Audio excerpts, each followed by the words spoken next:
Ah, je vis mes dernières heures en Islande, à Reykjavik, où j'ai passé ce petit week-end, 2 jours pour démarrer ce Summer Food Tour. Dans quelques heures, je pars pour le Canada, le Québec, pour Montréal.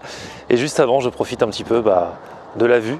Je profite un petit peu pour la dernière fois de ce jour qui ne tombe presque jamais puisqu'il fait jamais vraiment nuit pendant cette période de l'année. Le soleil se couche pendant 3 heures, mais il y a quand même un crépuscule, donc il n'y a pas de nuit noire. C'est un truc de fou, c'est vraiment un pays particulier.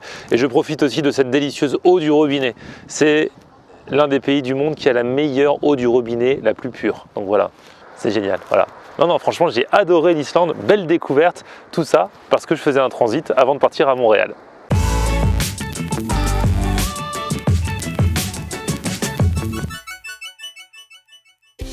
Salut tout le monde, bienvenue, nouveau vlog aujourd'hui et donc pour mes dernières heures ici en Islande à Reykjavik avant de m'envoler pour le Canada, pour Montréal, j'ai beaucoup réfléchi et je me dois de tester le plat que tous ceux qui sont déjà venus en Islande m'ont demandé de tester.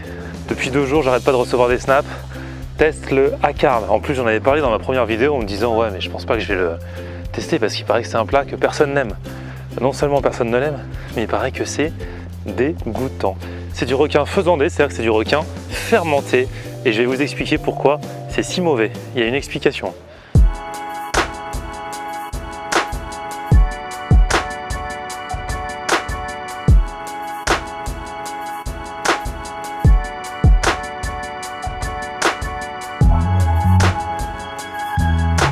Alors, j'ai longuement hésité pendant 2 jours avant de savoir si j'allais ou pas tester ce fameux hakarl. Déjà parce que, bon, manger un truc pas très bon, c'est un petit peu délicat. Et ensuite, payer pour manger un truc dont on sait que normalement on va pas l'aimer, c'est un petit peu du gâchis. Mais ici, on m'a conseillé le café Loki, qui est juste en face de la grande église que je vous ai montré l'autre jour.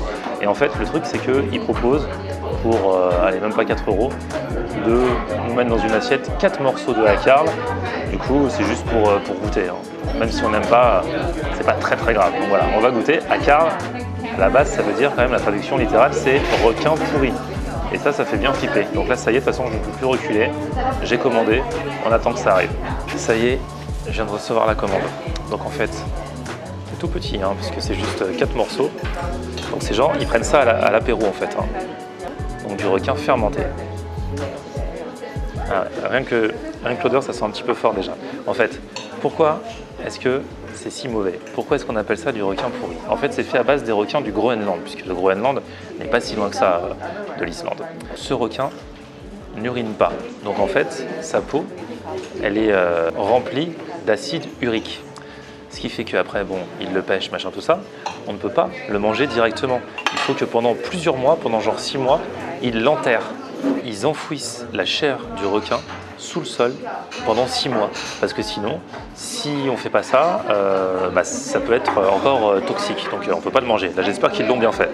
Ensuite, ils la font sécher dans un séchoir. Ça dure entre 2 et 4 mois. Et du coup, toute cette préparation, qui dure donc presque 1 an, fait que ça diminue la concentration urique dans la chair de l'animal et qu'on peut le manger. Mais le truc, c'est qu'il paraît que c'est vraiment pas bon. C'est-à-dire qu'il paraît que même les Islandais n'aiment pas ça. Je sais pas pourquoi on continue de servir ça.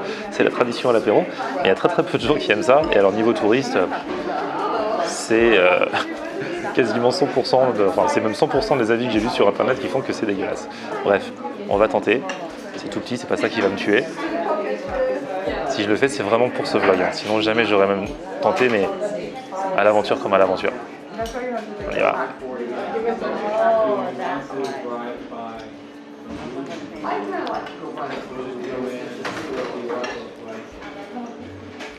C'est un goût d'ammoniac, c'est... La première, quand vous commencez, ça va, mais après, c'est l'arrière-goût, c'est affreux. Normalement, ils boivent ça avec un verre d'alcool très fort, d'alcool local, mais là, ils ne le servent même pas. Alors, c'est vraiment pas bon. J'en mange quand même un 2e morceau pour me faire une idée, mais... Ah.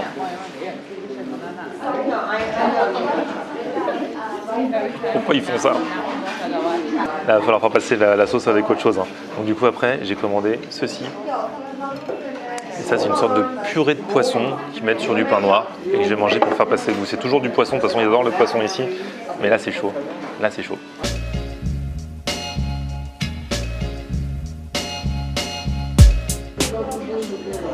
Bon, Ça a l'air déjà plus normal. Donc voilà, c'est sur du pain noir. En plus, qu'ils font maison, du pain de seigle noir ici, c'est une de leurs spécialités.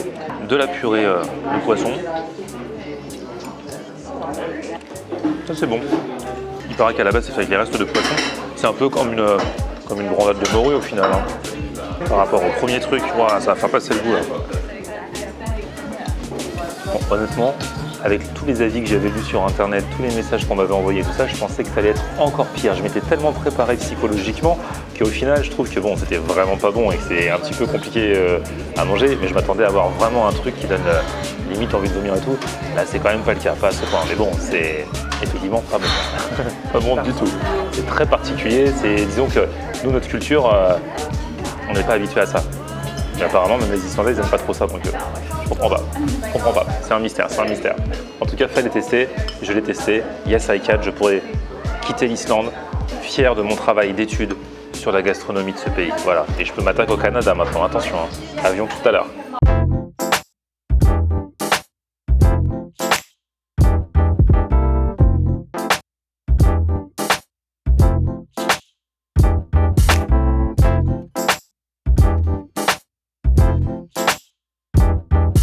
Ben voilà, bien arrivé à l'aéroport de Keflavik, donc c'est environ à 45 minutes de Reykjavik. Ben voilà, c'est la dernière ligne droite pour l'Islande. Franchement, j'aurais vraiment bien aimé ce pays.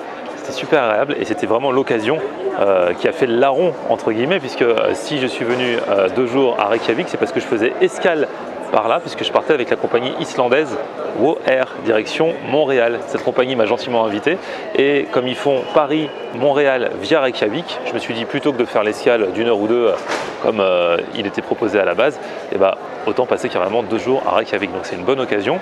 Donc on va prendre l'avion dans quelques minutes, enfin 2 heures.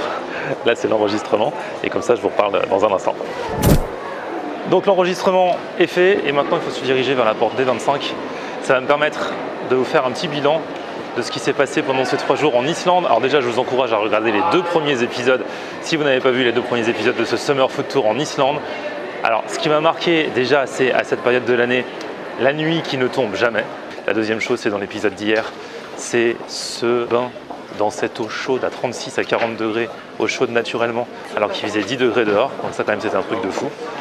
Et puis, j'ai beaucoup aimé aussi mes brochettes de poisson que j'ai mangé dans le premier épisode. C'était trop bon. Donc ça, c'était génial. Maintenant, bah, on va tirer un trait sur ce petit séjour en Islande, même si la vidéo reste, et on va embarquer pour Montréal. Extraordinary, not the same old story. Can't see, cause it's wide out, but I can feel my way around and keep reaching for the sound.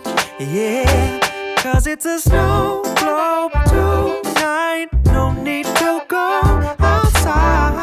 It's good to be dancing with me. Ooh.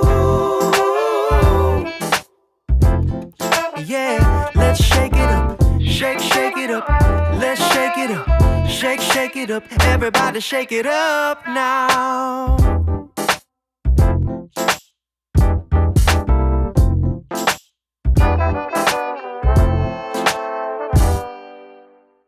Right here, right now, this is the only place for you to be.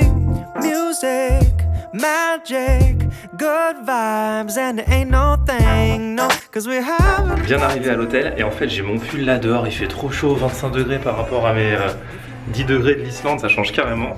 Donc c'est l'hôtel Spring Hill Suites du Vieux Montréal, et il a l'air trop classe.